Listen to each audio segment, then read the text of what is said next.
nako. Parang kahapon lang, wala kayo dito Saka pa, nakakasira kayo ng beauty Hmm. Sino naman kaya yun? Storbo. Surprise! Oy, dear, here again. Pasok pa kami Anong ginagawa niya rito? Hoy!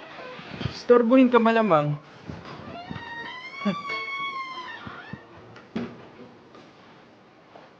Okay, Netflix.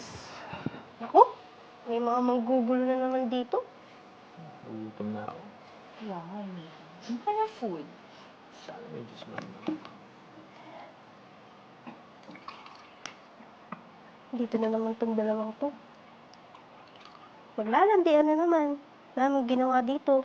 Hindi magkalat. Diyos ko po. Ay, naku, saan naman? Uy, salamat! Gusto ko palaging pupunta dito, may pamerenda Ano ba kasi ginagawa niyo rito? Nakaka-istorbo kayo ng tao Oh my God, yun nga pala yung pinunta natin dito. I thought kasi yung nawawala naming unggoy. Uy, grabe ka naman. Si Eliza kaya yung pinakamagandang babaeng nakilala ko. Ano ka ba? Di mo naman kailangan mambola Uy, hindi ako nang mabola. Maganda ka kaya? Lalo na yung mga mata mo nangungusap. Excuse! Ano ka ba? Tigil-tigilan mo na nga yan. Tinang mong umaasa tong si Eliza Uy, girl! Paglutoan mo naman kami. Sige. Wait lang Yeah, thanks!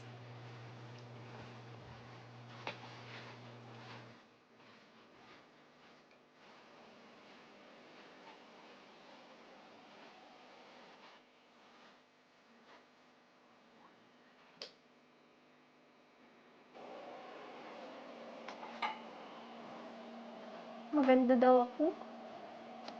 Pero, in fairness, maganda ka daw.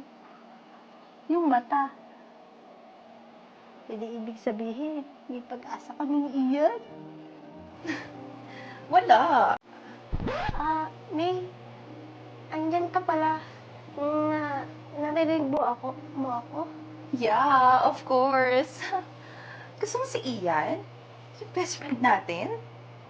Sorry, May, You know, you don't need to say sorry. Saka, I'll be honest with you. Gusto ko rin kasi si Ian. Simula nung bata pa tayo, I like him na Kaya, wala siyang ibang makakatuluyan, kundi ako. Not you. At wala nang iba. Okay? May, hindi ko naman inaagaw sa'yo si Ian Anong hindi? Kilig na kilig ka pa nga kapag tinititigan ka niya Duh. Para sabihin ko sa'yo, hindi kayo bagay kasi pangit ka. Alam mo, sinasabihan ka lang naman ng ganun para hindi ka masaktan Actually, you're super ugly kaya pangit. Look at yourself nga, Tignan mo mukha kang bakekang. Yung kilay mo super kapal, yung face mo parang lubak. Then yung lips mo parang kinagat ng bubuyog. My God, ang laki. Tama na!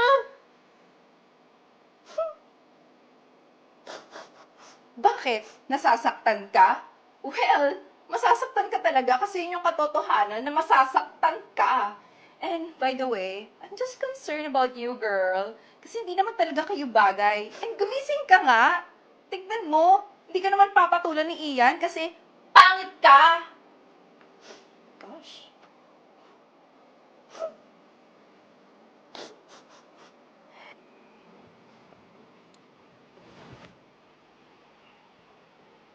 Oh, saan ka galing?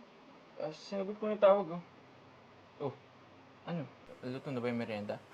Gutom na ako Tara na, wanna go home na kasi Ha? Bakit? Wala naman. She's not feeling well. Ha? Anong nangyari sa kanya? nandun siya sa CR, naglalabas ng sama ng loob. Super baho nga, iyo kadiri. Kaya sabi niya, babawi na lang siya next time. Kaya, let's go na. Kawawa naman si Eliza. I know, right? Kaya, tara na, let's go home. What if tayo na lang kumain sa labas? Sige. Okay.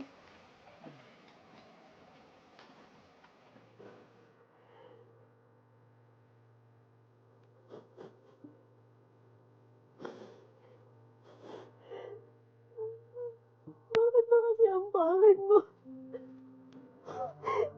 Ang pangit-pangit mo!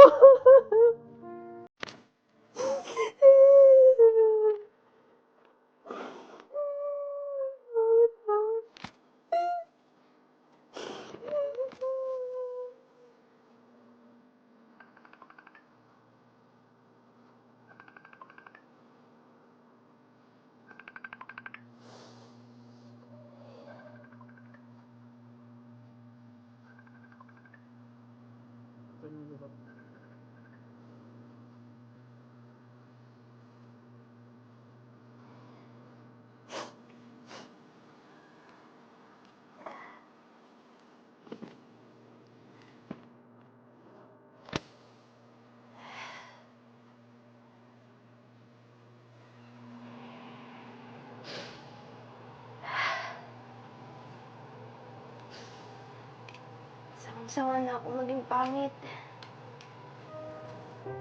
Oras na siguro para baguhin ko yung sarili ko.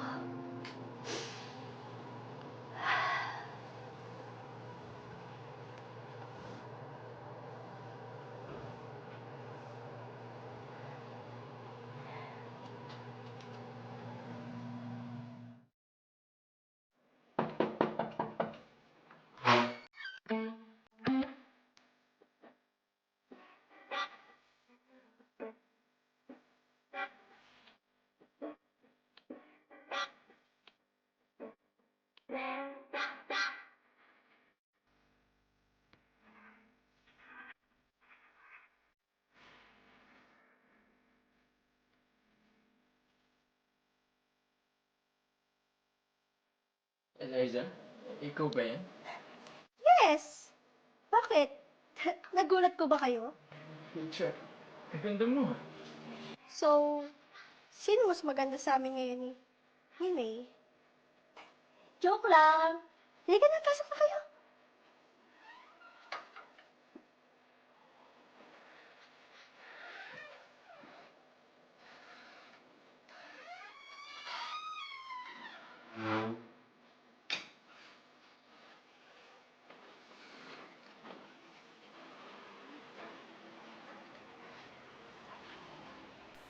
Pasensya na kayo ha. Medyo isang buwan din hindi ako nagparamdam sa inyo. Oh, May. Hindi ka yata umiimik dyan. Magsalita ka naman. Maganda na ba yung best friend mong dating pangit? Siguro, magugustuhan na ako ng lalaking gusto ko, no? Yeah? I mean, how? Ba't ang bilis naman ng glow up mo, girl? Siguro, natuto na ako. Inalagaan ko lang yung sarili ko. Hindi ko naman ito magagawa kundi dahil sa mga taong nanlalait sa akin. Masaya ako dahil maganda ka. Maganda ka naman na dati pa eh. Pero masaya ako dahil matatag ka. Hala siya. Mukhang shock na shock kayo ah. Gusto nyo i-process nyo muna. May, Yes? may almusal doon. Gusto mo ipaghanda mo muna kami. Why me? Nakakaya-kaya, di ba? Bahay mo to. Oh my gosh. Bakit? Simula mga bata pa tayo, di ba? Lagi naman kayong pumupunta dito. Tsaka alam mo naman kung saan yung kusina, kung nasaan yung mga plato. Baka maganda ka lang. Wala kang alam sa gawaing bahay. Oh my God, hindi ah. Okay, sige, fine. God.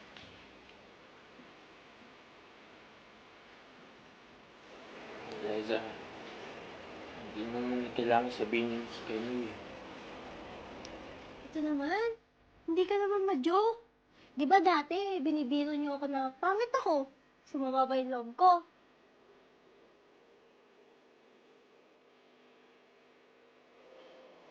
Ano ba yan? Wala pa ba? Ang bagal-bagal mo naman.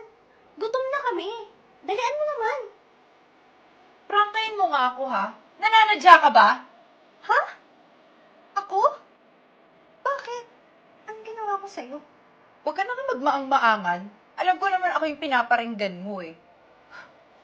Porket gumanda ka?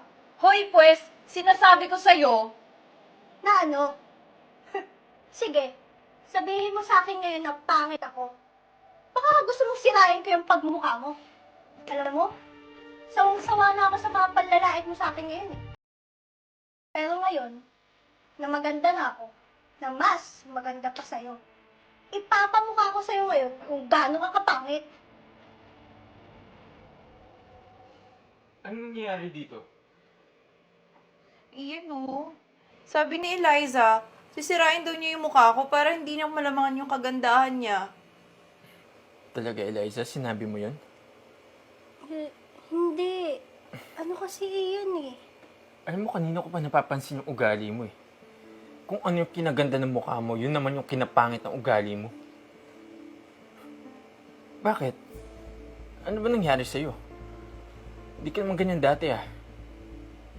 Alam mo, kung ganyan lang ding habang buhay yung mukha mo, pero pangit yung ugali mo, mas pipiliin ko pa yung dating Eliza na nakilala ko. Talaga? Mas pipiliin mo pa yung pangit na Eliza? Bakit mo pa kasi hinahanap yung wala na? Dahil ba pwede niyo akong maliitin? Lait-laitin? Huwag mo na kasing hanapin yung wala. Ito na ako ngayon oh. Maganda na. Kaya kung sa ayaw at sa gusto nyo, ibang Eliza na yung best friend nyo. Talaga?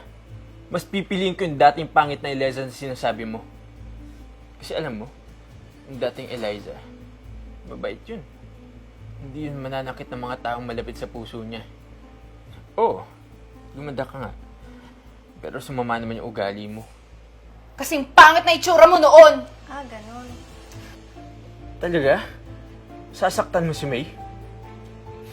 Nagbago ka na talaga.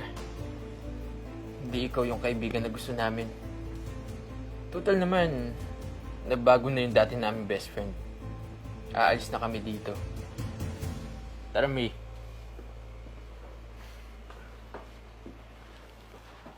Hindi mo kasi alam, Ian. Binago ko yung sarili ko para sa'yo. Nagpaganda ko. Dahil sa'yo. Kasi, mahal kita. Hindi mo naman kailangan magbago para mahalin kita eh. Kasi, tama si May. Hindi tayo bagay nung pangit pa ako. Kaya, binago ko yung sarili ko. Baka sa oras na to, maging bagay na ako para sa'yo. Sinabi mo yun? Ano, Ian? Sinabi ko lang naman yung totoo, ah. Alam mo naman gusto kita, di ba? Saka kung sa itsura yung basihan, tayong dalawa naman yung bagay. First, nagkakamali kami. Alam mo naman na gusto ko si Eliza, di ba? Pero mas pinili mo saktan yung babaeng gusto ko.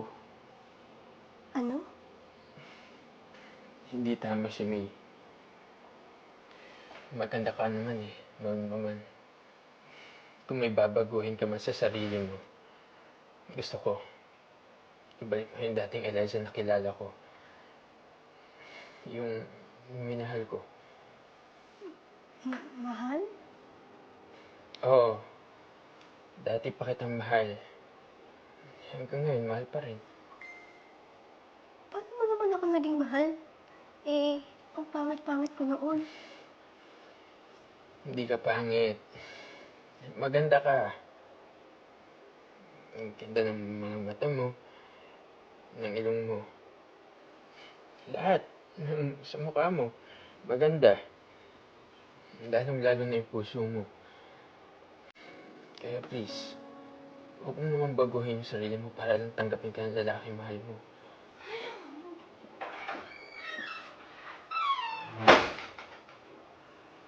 Sorry, Ian. Sorry sa pinakita ko sa'yo. Basta palagi mong tatandaan, hindi ba sa yung kagandahan para magustuhan ka ng lalaking gusto mo? Kasi, aanin mo naman yung kagandahan kung masama naman yung ugali mo. Hindi ka din magugustuhan ng lalaking yun.